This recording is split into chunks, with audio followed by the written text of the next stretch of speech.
One of God's greatest desires is for His people to give their hearts to Him.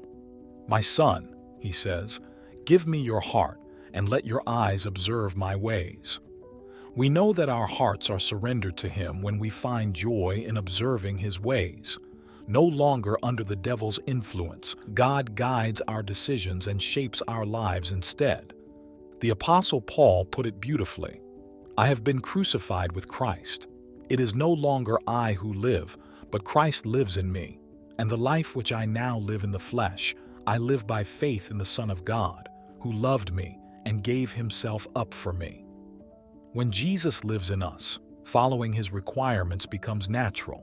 But when our hearts are not fully surrendered, loving Him completely or being a cheerful giver can feel like a struggle. Ellen G. White reminds us that if we have given our hearts to Jesus, we also shall bring our gifts to Him. Why is giving sometimes so hard? Often, it is because our hearts aren't fully surrendered to Jesus. Only when we give Him our hearts does giving become a joy.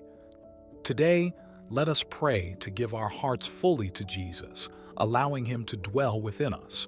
God's work relies on hearts committed to Jesus. Do you long to see the gospel reach every corner of the world? Give your heart to Jesus. Do you yearn for Jesus' return, for an end to this age of sin and suffering? Give your heart to Jesus. As we bring our tithes and offerings, may we prayerfully surrender our hearts to Jesus. May we put our desires last and God first.